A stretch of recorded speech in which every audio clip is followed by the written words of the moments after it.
আজমিরে যাওয়া, পাথর চাপড়ি যাওয়া, ঘুটিয়ারিতে যাওয়া, গোরাচাঁদের কাছে যাওয়া, কোন মাজারের উদ্দেশ্য সওয়াবের উদ্দেশ্য সফর করা ফরজ ওয়াজিব সুন্নাত বরং আল্লাহর নবী নিষেধ করেছেন। লা তুসাদ্দুর রিহাল ইল্লা ইলা সালাসা। এই হাদিসটা আমরা আলেমরা পড়ি কিন্তু অনেকে বলতে চাই না। নবী বললেন তোমরা সফরের উদ্দেশ্য সওয়াবের উদ্দেশ্যে তিনটি মসজিদ ছাড়া অন্য কোন মসজিদের উদ্দেশ্য সফর করবে না। সওয়াবের উদ্দেশ্য কোন জায়গায় সফর করো না। একটা হলো মসজিদুল আকসা ফিলিস্তিন, দুই নম্বর হলো মসজিদে নববী আমার মসজিদ, তিন নম্বর হলো মসজিদুল হারাম। এই তিনটি মসজিদে তুমি সওয়াবের উদ্দেশ্য সফর করতে পারো। এছাড়া কোন কবরে, কোন মাজারে, কোন দরগায়, কোন দরবারে সওয়াবের উদ্দেশ্য তুমি সফর করো না।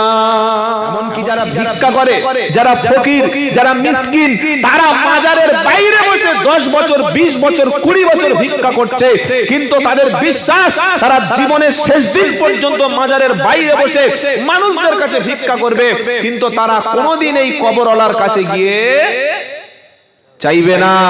কেন?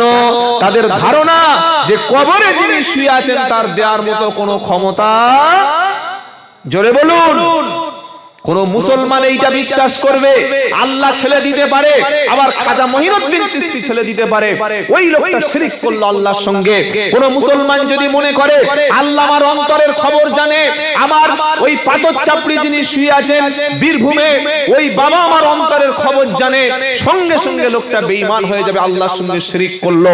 কোন মুসলমান যদি মনে করে আমি বিপদে পড়লে আল্লাহ বাঁচিয়ে নেবে, আবার বিপদে পড়লে কোন কবর থেকে আমাকে সাহায্যের জন্য আমি চিৎকার করে ইয়া গাউসুল আজম যদি বলি, ইয়া আলী যদি বলে চিৎকার করি, কবর থেকে আমার সাহায্যের জন্য কেউ আসবে, এই বিশ্বাস করার নামই হলো শিরক। এই বিশ্বাস করা যাবে না। কোন মুসলমান মাজারে যাবে না, যাবে মুসলমান মসজিদে। মুসলমান কোথায় যাবে? আরে জোরে বলুন। মাজারে যদি কোনোদিন গিয়ে পড়ি, একটাই কাজ থাকবে, সেখানে গিয়ে জিয়ারত করা, সেখানে আল্লাহর কাছে সাহায্য চাওয়া, কোনো কবরওয়ালার কাছে নয়। বলুন ইনশাআল্লাহ। নাতি পুতি আত্মীয় স্বজন সব একটা শিয়ালদা থেকে ট্রেন আগে থেকে রিজার্ভেশন করে আজমিরে যাচ্ছে। কে কে যাচ্ছে? সেদিন একজন বলছে, নাম বলবো না, একটা থানায় প্রোগ্রামে গেলাম এলাকায়, বলে আমি আর তোমার কাকিমা, বয়স্ক লোক তো, বুড়ো চাচা, বলে কাকিমা 3 বার আজমিরে গেছে, খুব ভালো কাজ করে, বলে 7 বার গেলে একটা হজ হয়। এইরকম ছ্যাবলামি কোনদিন শুরু করেছে বাবা? 7 বার গেলে হজ হয়? হজে যাওয়া ফরজ, অর্থ সম্পদ ব্যক্তির জন্য হজে যাওয়া ফরজ। আজমিরে যাওয়া, পাথর চাপড়ি যাওয়া, ঘুটিয়ারিতে যাওয়া, গোরাচাঁদের কাছে যাওয়া, কোন মাজারের উদ্দেশ্য সওয়াবের উদ্দেশ্য সফর করা ফরজ ওয়াজিব সুন্নাত বরং আল্লাহর নবী নিষেধ করেছেন। লা তুসাদ্দুর রিহাল ইল্লা ইলা সালাসা। এই হাদিসটা আমরা আলেমরা পড়ি কিন্তু অনেকে বলতে চাই না। নবী বললেন তোমরা সফরের উদ্দেশ্য সওয়াবের উদ্দেশ্যে তিনটি মসজিদ ছাড়া অন্য কোন মসজিদের উদ্দেশ্য সফর করবে না। সওয়াবের উদ্দেশ্য কোন জায়গায় সফর করো না। একটা হলো মসজিদুল আকসা ফিলিস্তিন, দুই নম্বর হলো মসজিদে নববী আমার মসজিদ, তিন নম্বর হলো মসজিদুল হারাম। এই তিনটি মসজিদে তুমি সওয়াবের উদ্দেশ্য সফর করতে পারো। এছাড়া কোন কবরে, কোন মাজারে, কোন দরগায়, কোন দরবারে সওয়াবের উদ্দেশ্য তুমি সফর করো না। বউ নিয়ে আজমিরে যাচ্ছে, অথচ বাড়ির পাশে মসজিদ জামাত হচ্ছে, খবর নাই। এই মুসলমানের কপালে কি করে সুখ আসতে পারে? 1000 টাকা খরচ করে চলে যাচ্ছে আজমিরে, পড়া কপাল নিজের বাপের কবর জিয়ারত করে না। এরকম লোক আছে না? বাপের কবর জিয়ারত করে না, মাকে ভাত দেয় না, বাপকে ভাত দেয় না, ও যাচ্ছে সেই বাগদানে চলে যাচ্ছে ইরাকে। কে বলেছে? কে বলেছে? ঈমানটা সাফ করুন দিলের মধ্যে। আল্লাহ ছাড়া আমার বাঁচানোর মালিক, মৃত্যুর মালিক, হায়াতের মালিক, রুজির মালিক, আমার দোয়া শুধু আল্লাহ শুনবেন। কে শুনবেন? জোরে বলুন, জোরে বলুন। আমাকে খাওয়াবেন কে? কোন পীর সাহেব মাথায় ফু দিয়ে দিলে, কোন পীর সাহেব আমার হাতে একটা তাবিজ বেঁধে দিলে আমার ব্যবসা খুলে যাবে, আমার চাকরিটা ডেভেলপ হবে, এই বিশ্বাস করার নাম হলো শিরক। আল্লাহ পাক কোরআনে সাফ শুনিয়ে দিয়েছে কি, ইন্নাহু মাই ইশরিক বিল্লাহ ফাকাদ হারামাল্লাহু আলাইহিল জান্নাহ ওয়া মাআহুন নার ওয়া মা লিয-যালিমিন মিন আনসার। এটা 6 নম্বর পারা 18 নম্বর পৃষ্ঠায় 11 নম্বর লাইন 72 নম্বর আয়াত সূরার নাম মাইদা। বাংলা জানলে পড়ে নেবেন, আর এটা পড়ে বিশ্বাস যদি না হয় তারপরে আপনার ঈমানের প্রশ্ন এসে যাবে। আল্লাহ বলছেন ইন্নাহু মাই ইশরিক বিল্লাহ, যে ব্যক্তি আল্লাহর সঙ্গে কারো সমকক্ষ মনে করলো। আল্লাহ দোয়া শোনে, কবরওয়ালা দোয়া শোনে, আল্লাহ মনের খবর জানে, অমুক বাবা কবর থেকে তিনি আমার মনের খবরটাও জানে। আল্লাহ ছেলে দিতে পারে, আবার অন্য কেউ দিতে পারে। আল্লাহ আমার ভাগ্য বদলে দিতে পারে, আবার অন্য কারণ নেক নজরটা আমার সাথে থাকলে ভাগ্য বদলে যাবে। আল্লাহ বলল ইন্নাহু মাই ইশরিকু বিল্লাহ, যে ব্যক্তি আল্লাহর সঙ্গে শিরিক করলো ফাকাদ হারামাল্লাহু আলাইহিল জান্নাহ, তার জন্য আল্লাহর জান্নাতটা হারাম হয়ে গেল। ওয়া মাআহুন নার, তার ঠিকানা হলো জাহান্নাম। ওয়া মা লিয-যালিমিন মিন আনসার, আর এই জালিমের জন্য আল্লাহর পক্ষ থেকে কোনো সাহায্যকারী নাই। খেয়ে কাজ নাই, বাড়ির মসজিদে নামাজ পড়ে না, মাজারে চলে যাচ্ছে। ছি ছি ছি, গ্রামে এত বড় মাদ্রাসা চলছে। বিশ্বাস করুন, প্রসিদ্ধ হাদিস রয়েছে, নবী বলেছেন কুন আলিমান আও মুতাআল্লিমান আও মুস্তামিয়ান আও মুহিব্বান ওয়ালা তাকুনিল খামিসা। হয় তুমি আলেম হও, আলেম না হতে পারলে আলেমের ছাত্র হও, আলেমের ছাত্র না হতে পারলে আলেমের কথা শোনো, আলেমের কথা শোনার মতো সৌভাগ্য না হলে আও মুহিব্বানাহু, কমপক্ষে আলেমের মহব্বতটা দিলে রেখে দাও, তুমি জান্নাতি হয়ে যাবে। জোরে বলুন সুবহানাল্লাহ। গ্রামের মাদ্রাসায় 1 পয়সা দেয় না, এরকম নাফরমান আছে। পাড়ার ইমাম সাহেবকে বেতন দেয় না, মাদ্রাসায় 1 পয়সা দেয় না, মাজারের জন্য টাকা দান করছে। কি মুসলমান? সকলে আজ থেকে নিয়ত করুন, কোন কবরে কোন মাজারে কোথাও যাব না। যদি আমরা যাই আল্লাহর ঘরে যাইবো, আল্লাহর ঘরে কাছে যাব, আল্লাহর ঘরে বসে আল্লাহর কাছে সাহায্য চাইবো। বলুন ইনশাআল্লাহ, বলুন ইনশাআল্লাহ। কারণ কবরে যিনি আছেন, যত বড় পীর সাহেব, যত বড় যাই হোক না কেন, কোন ব্যক্তিকে উপকার করার, ক্ষতি করার কোন ক্ষমতা আল্লাহ ছাড়া কারো নাই। এই বিশ্বাসটাই হচ্ছে তাওহীদ, এই বিশ্বাসটার নাম হচ্ছে তাওহীদ। আর যদি কারোর ঈমানের মধ্যে গোলমাল এসে যায় যে না, অত বড় ব্যক্তি কবরে কিছু করতে পারে না, সঙ্গে সঙ্গেই আল্লাহর সঙ্গে শিরিক করলো। লুকমান হাকিম তার ছেলেকে প্রথম তাওহীদ শিক্ষা দিচ্ছেন, কারণ শিরিককারীর পাপ কখনো মাফ হবে না। আপনি জিনা করেছেন, আল্লাহ ইচ্ছা করলে মাফ করতে পারে। মদ খেয়েছেন, মাফ করতে পারে। নামাজ কাজা করেছেন, মাফ করতে পারে। এমনকি মানুষ খুন করার মতো অপরাধকে আল্লাহ ইচ্ছা করলে মাফ করতে পারে না, পারে না। কি বলছে আল্লাহ? কানে শর্ত দিয়েছেন ইন্নাল্লাহা লা ইয়াগফিরু, ক্ষমা করবে না, আই ইশরাকা বিহি, আমার সঙ্গে শিরিককারীকে, কিন্তু অন্য যে কোনো পাপ তিনি ইচ্ছা করলে ক্ষমা করে দিতে পারেন। জোরে বলুন সুবহানাল্লাহ। হাদিসে কুদসিতে আল্লাহ রাব্বুল আলামিন বলেন, কিয়ামতের দিন কোন বান্দা যখন আল্লাহর সামনে দাঁড়াবে, বান্দার আমলের মধ্যে শিরিক ছাড়া যত রকমের পাপ আছে, আল্লাহ পাক যখন দেখবে বান্দার আমলের মধ্যে কোনো শিরকের পাপ নাই, মাজারে সিজদা করা, মান্নত করা আছে না নাই? এগুলো মহিলারা বেশি করে। বিপদে হলে মাজারে, কিন্তু না, বিপদে হলে আমরা আল্লাহকে বলবো ইনশাআল্লাহ। নবী পাক সাল্লাল্লাহু আলাইহি ওয়াসাল্লামকে আল্লাহ বলেন, কিয়ামতের দিন কোন বান্দার আমলের মধ্যে যদি শিরিক ছাড়া অন্য কোন যত পাপ থাকুক না কেন, আল্লাহ রাব্বুল আলামিন আকাশ পরিমাণ পাপকে ক্ষমা করে জান্নাত দিয়ে দেবে। জোরে বলুন সুবহানাল্লাহ। সেজন্য আমরা নিয়ত করে নি, কোন কবরে কোন মাজারে পয়সা দেব না, আগরবাতি দেব না, মান্নত করব না, যাব না।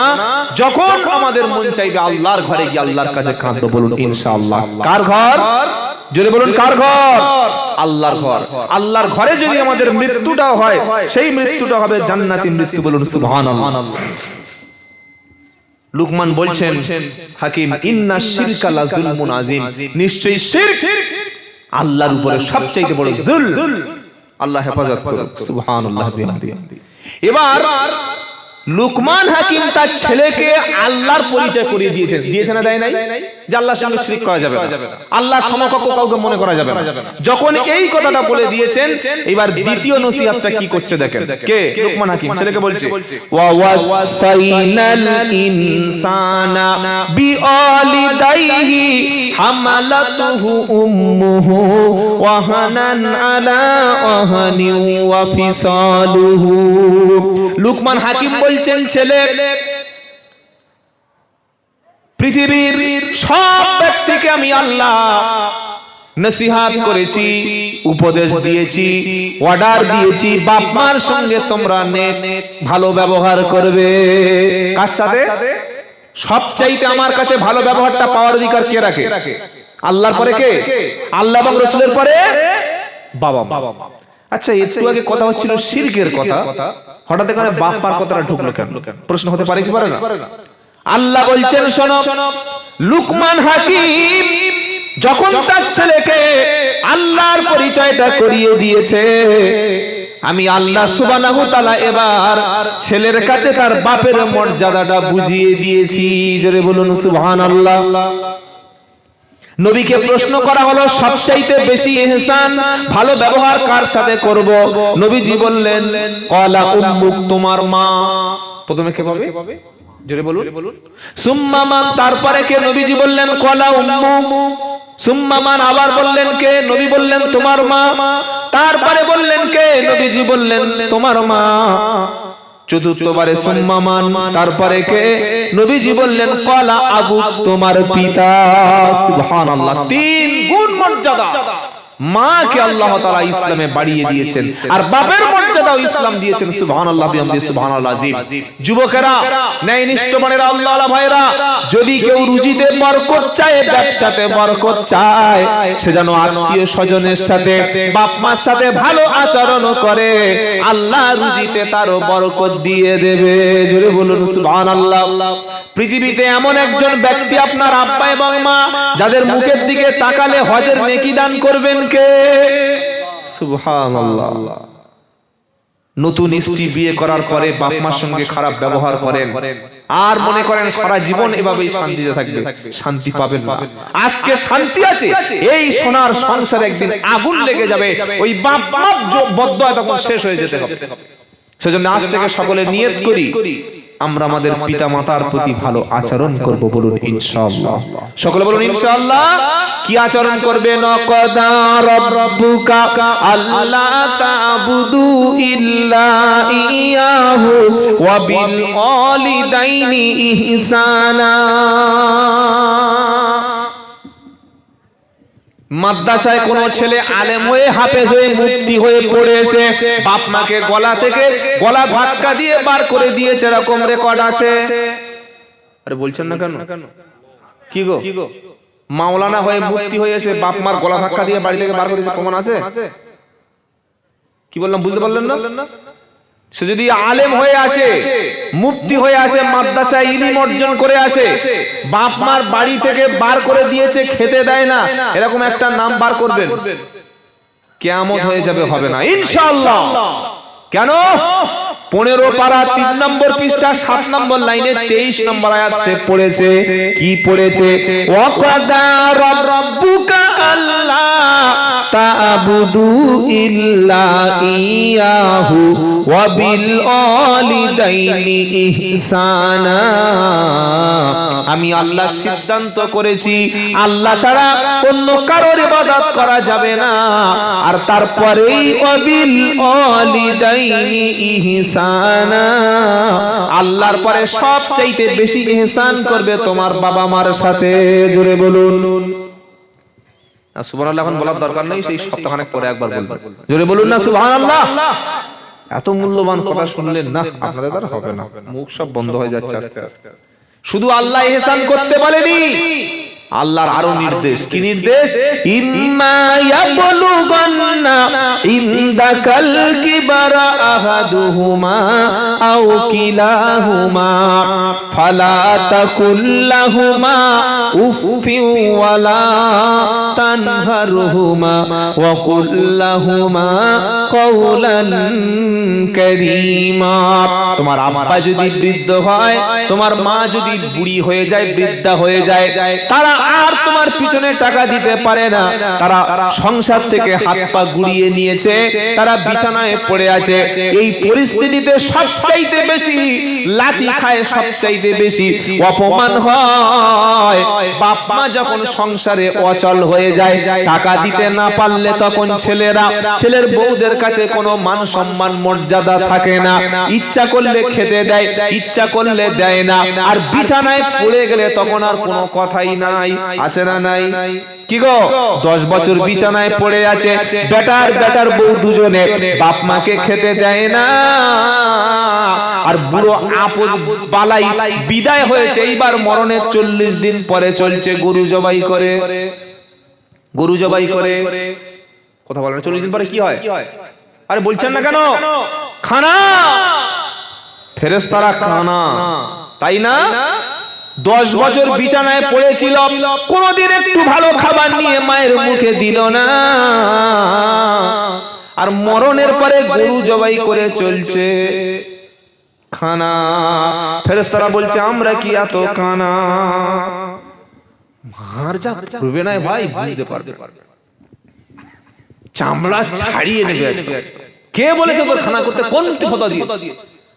এটা এসছে অমুসলিমদের কালচার, শব্দ থেকে খানা ঢুকেছে সমাজ। পাড়ায় গরিব, এতিম, বিধবা, মিসকিন, ওদের খেতে দাও, বিধবাদের খেতে দাও। মাদ্রাসায় এতিম ছেলে ঠান্ডায় কাঁপছে, 10 পিস ব্ল্যাঙ্কেট কিনে দাও, 10টা কোরআন তুমি কিনে দাও, তোমার বাপ কবরে শুয়ে কিয়ামত পর্যন্ত সওয়াব পাবে। জোরে বলুন সুবহানাল্লাহ। ইতিম মিসকিন বিধবাদের খেতে দেয় না, আর লোক দেখানোর জন্য গরু জবাই করে, প্যান্ডেল করে, বিশাল বড় বড় রকম তাবারকের হাঁড়ি, পিতলের বিরিয়ানির হাঁড়ি, একবার 42টা হাঁড়ি বিরিয়ানি করে, আর উপরে আগুন পুরো সাজিয়ে রেখে। ফেরেশতারা বলছে কি হচ্ছে রে, বিয়ে বাড়ি না খানা বাড়ি? বিয়ে বাড়ি, খানা বাড়ি। বাপ খেয়েছিল কোনোদিন? বলে না। মা খেয়েছিল কোনোদিন? বললে না। যে মার ভাত দেয় না, যে বাপের ভাত দেয় না, সেই হারামখোর খানা করে কি করে? কোন লজ্জা? তার মানে বাপের যা সর্বনাশ করেছে। এখন লোক বলবে যে বাপ মা তো দেখতো না, ওই কি শাক দিয়ে মাছ চাপা দিচ্ছে, ওই হবে? আল্লাহ আমাদের প্রকৃত ইসলাম মেনে চলার তৌফিক দিন, বলুক আমিন। সকলে বলুন আল্লাহুম্মা আমিন। মনে রাখবেন, সুস্থ অবস্থায় বাপের মুখে এক মুঠো খাবার তুলে দেওয়া, সুস্থ অবস্থায় মায়ের মুখে একটা আপেল কেটে দেওয়া, আর মরণের পরে বাপের নামে 30-40 হাঁড়ি তাবারক করে খাওয়ার চাইতে সুস্থ অবস্থায় মায়ের মুখে একটা আপেল, একটা কমলা লেবু তুলে দিলে আমার আল্লাহর আরশ পর্যন্ত খুশি হয়ে যাবে। জোরে বলুন সুবহানাল্লাহ। নবী বললেন সে ধ্বংস হোক, সে ধ্বংস হোক, সে ধ্বংস হোক। কবার বললেন? জোরে বলুন। 3 বার। সাহাবারা বললেন কোন ব্যক্তি? নবীজি বললেন যে বাপকে পেল, মাকে পেল, বাপকে পেল, মাকে পেল, অথচ খেদমত করে জান্নাত ওয়াজিব করে নিতে পারল না, সে ধ্বংস। আহা, আজকের আমাদের সবার বাড়িতে কম বেশি অশান্তি, বেশিরভাগ বাপ মার বদদোয়া, প্রতিবেশীর বদদোয়া। সেজন্য যুবকেরা যারা আছে, যারা বাপ মার সঙ্গে খারাপ আচরণ করেছেন, বাড়িতে গিয়ে ক্ষমা চেয়ে নেবেন, বলুন ইনশাআল্লাহ। সকলে বলে ইনশাআল্লাহ। আল্লাহ তৌফিক দান করুক, সকলে বলুন আমিন। আর এই বাপ মা যদি মদখোর হয়, সুদখোর হয়, মা যদি পতিতা দেহ ব্যবসায়ী হয়, মায়ের সঙ্গে খারাপ ব্যবহার করা যাবে? এ বাবা যাবে? আপনি নামাজি, বাপ বেনামাজি, কি করবেন? বাপের কান ধরে টানবেন নাকি? আর বলছেন না কেন? আপনি হজ করে এসেছেন, বাপ কিন্তু মালখোর, ইসলাম বলছে না বাপের সঙ্গে খারাপ আচরণ করো না। তারপরের আয়াতটা নাজিল হয়েছে হযরত সাদ ইবনে মালিক রাদিয়াল্লাহু তাআলা আনহুর জন্য। আল্লাহ পাক বলছে ওয়া ইন জাহাদাকা আলা আন তুশরিকা বি মা লাইসা লাকা বিহি ইলম ফালা তুতি'হুমা ওয়া সাহিবহুমা ফিদ দুনিয়া মা'রুফা ওয়াত্তাবি সাবিলা মান আনাব। জোরে বলুন সুবহানাল্লাহ। আপনাদের খুব কষ্ট হচ্ছে তাই না ভাই? শেষ করে দিই নাকি একটু বলবো? আপনারা কি বলছেন, শেষ করে দেব না বলবো? একটু কোনো রেসপন্স নেই, উত্তর নাই, সব মোরা। বাসর রাত্রে স্বামী গিয়েছে ঘরে, সালাম দিয়েছে, বিবি তখন কি বলে? স্বামী বলবি কি ক্যান্সার রোগী নাকি? এই সঙ্গে সঙ্গে ফোন করেছে ঘটক ঘটক ঘটক পর্যন্ত, ফটক বোঝেন না? এখন আর ঘটক লাগে, এখন ফেসবুকে আলাপ হয়েছে দুই ছেলের মানিয়ে ফুড়ুত। আর হিজড়ে যারা তারা তাদের বউদের হাতে ফেসবুকের অ্যাকাউন্ট করতে, হিজড়েরা ভালো মানুষ করতে পারে, নিজের বউয়ের ফেসবুকে অ্যাকাউন্ট খুলে দিচ্ছে, নিজের বিবি টিকটক ভিডিও করে, নিজের স্ত্রীটা ইনস্টাগ্রামে ছবি আপলোড করে, আর সে বলছে কেমন দিলাম। ওটা মুসলমান কিনা ভেবে দেখতে হবে। কি কথা বুঝতে পারছেন না? প্রত্যেকটা বাড়ির মহিলাদের কাছে এখন স্মার্টফোন, আর এই স্মার্টফোনের মধ্যে ফেসবুক, টুইটার, বিভিন্ন রকমের অ্যাকাউন্ট খুলে তারা পরপুরুষের সঙ্গে ফোনের মাধ্যমে গল্প করে। আগে যেটা বুড়ো বুড়ি এই তেঁতুল তলায়, পাঁচিলের তলায় দেখা হতো, এখন লেপের তলায় ফোন দিয়ে গল্প হয়। কি বলছি বুঝতে পারছেন না? আগে কোন ছেলে কোন মেয়েকে প্রেম করলে খালি মুখটুকু দেখা পেত, তাও কেউ আসলে দুজন দুদিকে পালাতো। এখন একটা ফোন ছেলের হাতে দেবেন, একটা ফোন মেয়ের হাতে দেবেন, মুখ নয় মাথা থেকে পা পর্যন্ত গোসল দেওয়ার মতো সব দেখে নেবেন। ওর নাম ভিডিও কলিং। কি বললাম? বয়স্ক লোকেরা মনে করছে কি ব্যাপারে, ফোনে সব দেখা যায়? কি গো, হ্যাঁ, এমনি কি আর ছেলেরা বিয়ে করে না? এখনকার ছেলেদের বিয়ে করতে হলো, আমার সময় নেই, আমার বয়স হয়নি। ও বিয়ে কেন করবে? ও বিয়েটা কেন করবে? ও তো বিয়ে ছাড়া ভাবিদের কাছে পেয়ে যাচ্ছে সবকিছু। ও বিয়ে করবে? কেউ যদি খেটে ইনকাম করার চাইতে বসে বসে যদি মাসে মাসে টাকা আসে, ইনকাম করবে? কথা বলে না, ও তো করবে না।